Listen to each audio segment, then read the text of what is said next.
ఓం హ్రీంకారాసనగద్భితానలసికాం సౌః క్లీం కళాం బిభ్రతీం సౌవర్ణాంబరధారిణీం వరసుధాధౌతాం త్రినేత్రోజ్వలాం వందే పుస్తకపాశమంకుశధరాం స్రగ్భూషితాముజ్వలాం త్వాం గౌరీం త్రిపురాం పరాత్ప్రకళాం శ్రీచక్రసంచారిణీం.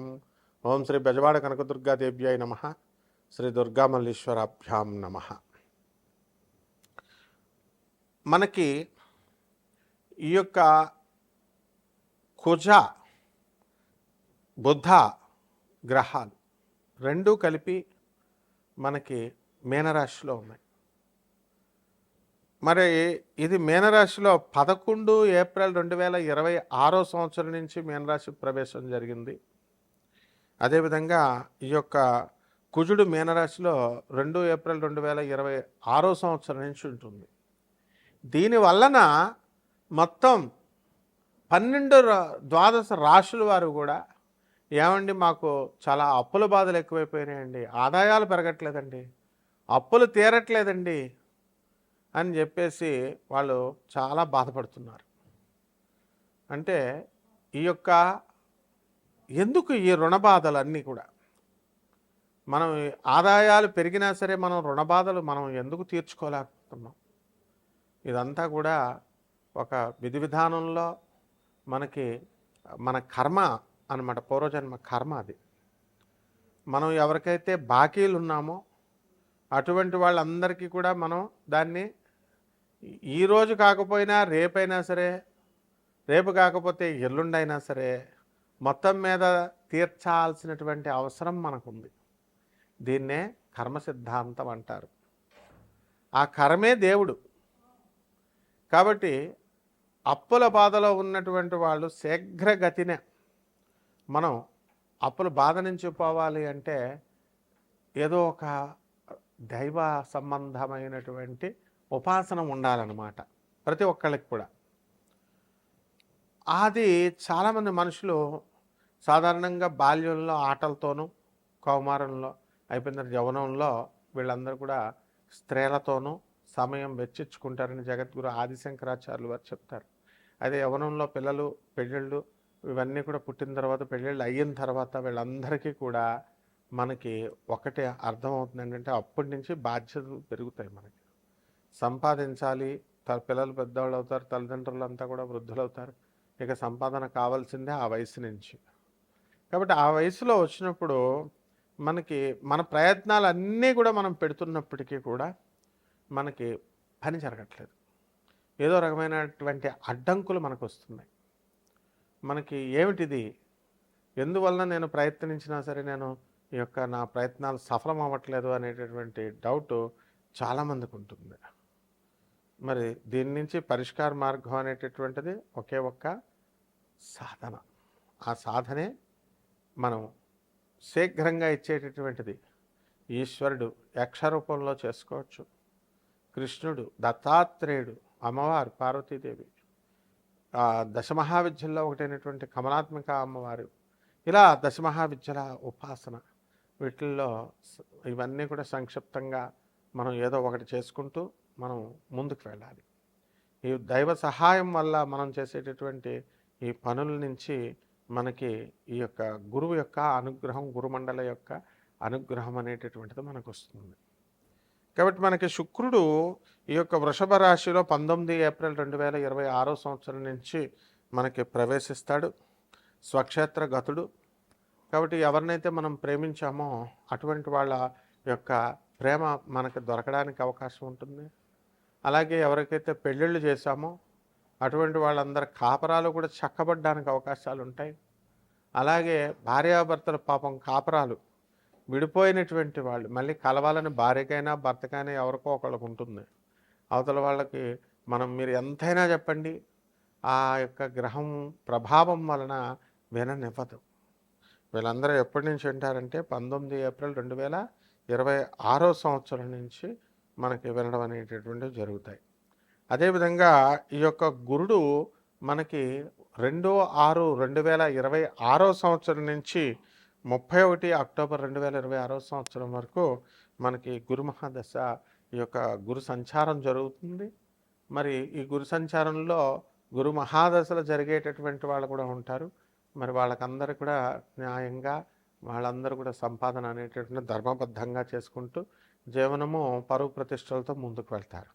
అలాగే శుక్రుడు కూడా స్వక్షేత్రగతుడై ఉన్నాడు కాబట్టి చక్కగా మీరందరికీ కూడా కోరుకున్న లాభాలు, విలాసాలు, వాహన సౌఖ్యాలు ఇవన్నీ కూడా మీకు రావడం జరుగుతుంది. ఇకపోతే రవి మనకి మేషరాశిలో 14 ఏప్రిల్ 2026 సంవత్సరం నుంచి ప్రవేశించాడు. కాబట్టి రవి యొక్క ఉచ్చస్థితి కారణంగా మీరు ప్రభుత్వంలో అనేకమైనటువంటి మార్పులను తీసుకొస్తారు. మీకు తర్వాత అనేకమైనటువంటి పనులు మీరు చేయగలుగుతారు. కాబట్టి ఇవన్నీ కూడా రాశి ఫలాలను బట్టి కామన్ ప్లాట్ఫారం మీద మనకందరికీ కూడా చెప్పబడేటటువంటి రాశి ఫలాలు ఇవి. అలా కాకుండా చక్కగా మనము ఈ యొక్క గోచార రీత్యా కాకుండా వ్యక్తిగత జాతకాలు, మీరు ఎప్పుడు పుట్టారు, ఇవన్నీ కూడా మీకు ఎలా జరుగుతున్నాయి, ఇవన్నీ కూడా మనం చూసుకుంటాం. కాబట్టి అటువంటి వాళ్ళకందరికీ కూడా date of birth, time of birth, place of birth ఈ 3 కూడా చాలా అవసరం ఉంటుంది. వాటిని బట్టి మనం చక్రాన్ని వేసి నాసా లైవ్ రిపోర్ట్స్ అనేటటువంటివి రిలీజ్ చేస్తుంది నాసా. దాని నుంచి మనము వాటిని కొరిలేట్ చేస్తూ మనం చక్కగా వాటి యొక్క సహాయంతో మనము మీ జీవితంలో జరిగేటటువంటి ప్రతి సంఘటన ఈ 12 రాశుల మీద ఇప్పుడు ఈ మధ్యకాలంలో జరిగేటటువంటివన్నీ కూడా మనం చెప్పడానికి ప్రయత్నిస్తాం. అంటే ఒక్కొక్క రాశి వారీగా మీకు ఏ విధంగా ఉంది అనేది మనం ఈ వీడియోలో చూద్దాం.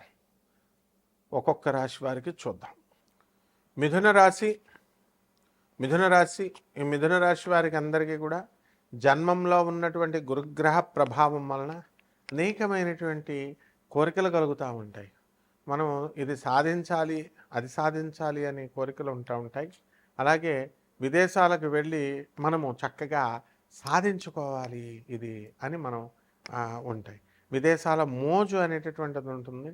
కాబట్టి విదేశాల నుంచి వచ్చేటటువంటి వాళ్ళతో మనకి పరిచయాలు ఏర్పడము, అలాగే మనం కూడా విదేశాలకి వెళ్తే బాగుంటుంది ఎంతసేపు ఇదే ఉంటుంది. అలాగే మీ సోదరులు కూడా మీకు సిస్టర్స్ విదేశాల్లో కొంతమంది స్థిరపడడం అనేటటువంటివి జరుగుతాయి.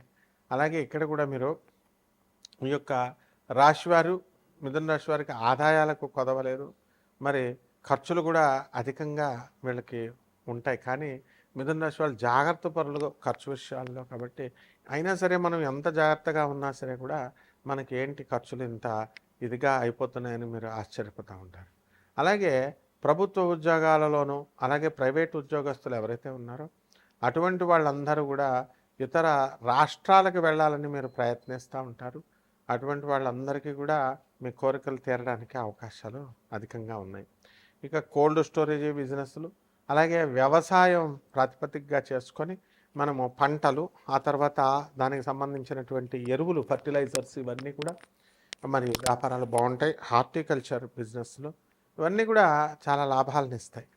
అంటే వ్యవసాయ రైతులు ఎవరైతే ఉన్నారో వ్యవసాయ రంగంలో విప్లవాత్మకమైనటువంటి మార్పులను తెచ్చిస్తారు. మీరు కొత్త కొత్త కమర్షియల్ క్రాప్స్ని పెంచాలి, కొత్త కొత్త పంటలను వేయండి. మరి ట్రెడిషనల్గా ఎప్పుడూ కూడా వరి వేయడం వల్ల బలం తగ్గిపోయి నేలకి మీకు ఎక్కువ శక్తిని ఇవ్వలేకపోతుంది. అలాగే ఈ యొక్క కూరగాయల బిజినెస్లు ఇవన్నీ కూడా చేసేటటువంటి వ్యవసాయ కమిషన్ ఏజెంట్స్ ఉంటారు. అటువంటి వాళ్ళందరికీ కూడా లాభపడడానికి అవకాశాలు ఉంటాయి. అలాగే రియల్ ఎస్టేట్ రంగంలో ఉన్నటువంటి వాళ్ళకి మేము సాధించలేకపోతున్నామండి, నోటి వరకు వచ్చి ఆగిపోతుందండి అనుకునేటటువంటి వాళ్ళకి పనులు ఇప్పుడిప్పుడే కొంచెం కొంచెం స్టార్ట్ అవ్వడానికి అవకాశాలు ఉంటాయి. అయితే ఈ యొక్క రవిగ్రహము 14 ఏప్రిల్ 2026 సంవత్సరం నుంచి మేషరాశిలో ఉన్నటువంటి కారణంగా మీకు చక్కగా ప్రభుత్వం నుంచి మీకు అనేకమైనటువంటి లాభాలు కలగడానికి అవకాశాలు అధికంగా ఉన్నాయి. అలాగే మీ యొక్క తండ్రి తరపు బంధువుల నుంచి మీ అందరికీ కూడా ఒక దుర్వార్తలు వినాల్సినటువంటి అవసరం ఏర్పడుతుంది. అదేవిధంగా మీ ఆరోగ్య విషయాల్లో కొంచెం జాగ్రత్త పడటం అవసరం. ఇక పరిహారాల దగ్గరికి వచ్చేసరికి ఈ యొక్క మిథున రాశి వారికి అందరికీ కూడా మరి ఈ రాశివారి శని జపం చేసుకోవాలా, కేతు జపం చేసుకోవాలా, కేతు స్తోత్రాలు చదవండి. కేతువుకి కిలోంపావు ఉలవల్ని ఆవుపేట రంగు ఉన్నటువంటి వస్త్రాలను ఇచ్చి పేద బ్రాహ్మణులకు సోమవారం నాడు ఉదయం 8 గంటలకు దానం చేసుకోండి. అలాగే దశమహావిద్యల్లో ఒకటైనటువంటి ఈ యొక్క త్రిపుర భైరవి అమ్మవారి యొక్క హోమాన్ని మీ ఇళ్లలో చేసుకోవడం ద్వారా బ్రహ్మాండంగా ఉంటుంది. శుభమస్తు.